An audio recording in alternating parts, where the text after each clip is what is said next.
Dylan Mulvaney just had an absolute meltdown to the point where he actually fled America. That's not clickbait. Dylan Mulvaney actually fled the country because of how badly he destroyed Bud Light. And as you can see in this video right here from the Post Millennial, it says, Dylan Mulvaney in Peru. It's a little sad that I had to leave my country to feel safe. Now, I don't know about you guys, and I haven't actually watched this video yet. We're going to be reacting together. I don't know about y'all, but if I was to flee the country because I felt unsafe, I would probably, the last thing that I would do would be to make a video telling everyone that I fled the country, and also at the same time telling everybody which country I fled to. It's just further proof that Dylan Mulvaney is doing all of this for attention. Like, there is no way that he is actually that distraught over absolutely destroying the brand of Bud Light that he has to flee from America. Like, Dylan Mulvaney is not in Peru because he's scared. He's just probably on a vacation in Peru and said, oh wait, this is a great time to, farm some clout off of these dumb TikTok followers that I have, and say that I'm so scared for my life that I'm going to flee because I destroyed Bud Light, and now I'm going to flee the country because I feel unsafe. Let's check out what Dylan Mulvaney has to say here in this video. Hi, is this an okay time? Okay, surprise, I'm in Peru and I'm at Machu Picchu. Isn't this just so beautiful?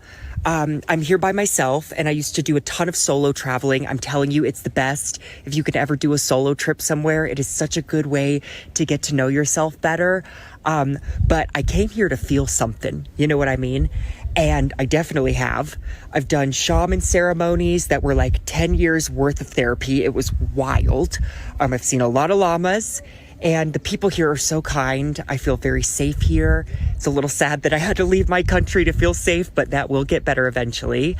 And I am dying for some Trader Joe's rolled chili lime chips. But other than that, I am so content.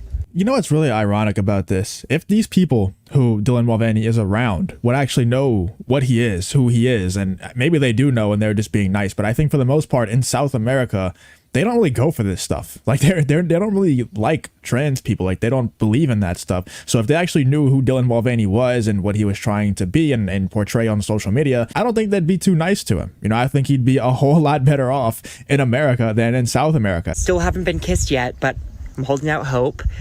And most of all, this trip has me feeling like I'm my own best friend again. And that is the best feeling in the world. And I hope that you feel that way about yourself too. And I love ya. Okay. Bye. Machu Picchu. Wow. Yeah, it'd be a great view if you would get the hell out of the way. It really does look like it's probably really beautiful out there, but you're kind of in the way, so it's making it seem like it's not too beautiful anymore. But let's check out what's going on with Bud Light, why Dylan Mulvaney is fleeing the country. Photos show Bud Light with Costco Death Star amid plummeting sales. Photos shared on social media show that Bud Light has allegedly received Costco's so-called Star of Death, a small asterisk at the top right-hand corner of items price tags, which the retailer uses to signal a product will no longer be restocked once it is sold out. Images shared on Twitter show the price tags for Bud Light beer at different Costco stores, all marked with the Star of Death. It's unclear where the stores are located. One of the pictures shows the beer being sold at $14.97 for a 2x12 pack, which a Twitter user said was Costco practically giving away Bud Light. The photos were shared as the boycott against Bud Light by conservative customers angered by a sponsorship deal with trans activist and influencer Dylan Mulvaney earlier this year continues, with a significant negative impact on the brand. That's kind of an understatement, to be honest. I think this has been pretty disastrous for the Bud Light brand. They're losing 30% of their sales week over week in comparison to last year. So this week, they're almost down 30% on their sales in comparison to this week last year. That's insane. That's insane numbers, and it's definitely cause for someone like Dylan Mulvaney to flee the country. I don't think it's because he feels unsafe. It's probably because he's extremely embarrassed for what he has done to Bud Light, and also just what he has done to society and what he has become. It's pretty gross.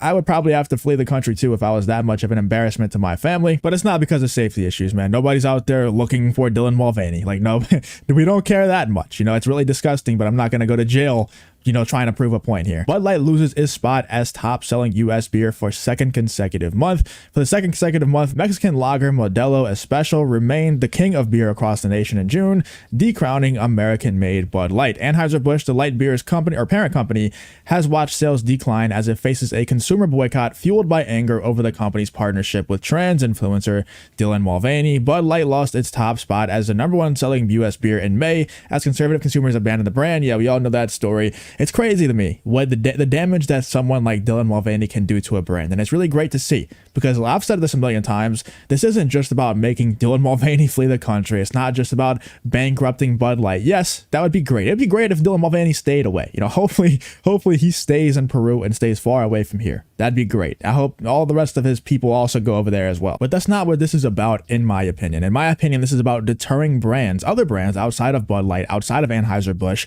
from platforming people like Dylan Mulvaney, platforming those same ideas. It doesn't have to be Dylan Mulvaney, but just similar ideas, similar people. It's to deter them from doing the same thing in the future, and it's worked. It's worked extremely well. I mean, just look at Pride Month, dude. People ramped down Pride Month so much. Like, the MLB posted their Pride Month logo for like a day, maybe a day and a half, and they took it back down. And a lot of sports teams, a lot of like esports teams, a lot of organizations all did the same thing. A lot of corporations, they would all put up their Pride Month logo for a day or two and then take it down. And of course, there's still some that left it up for the whole month, and there's still some that have it up now. But it's a whole lot less than it was last year, and it's because of this Dylan Mulvaney Bud Light boycott. I don't see any other reason. There's also experts out there like Devin Nash, who's a YouTuber who talks about these kinds of things, saying he's never seen so many brands so terrified to platform stuff like the Pride Month stuff, like gay stuff, trans stuff, all of that. He said he's never seen brands so terrified, and it's because of this Bud Light Dylan Mulvaney boycott. There's no other reason for it. Let me know what you think about Dylan Mulvaney fleeing the country because he feels unsafe. Like I said, man, hopefully he stays in Peru. Hopefully he never comes back. Let me know what you're thinking about Dylan Mulvaney fleeing the country, and what do you think about Bud Light getting the Star of Death at Costco, and also second month in a row where Modelo is ahead of Bud Light in the sales as a top spot in America. Let me know what you're thinking about this whole Dylan Mulvaney Bud Light situation.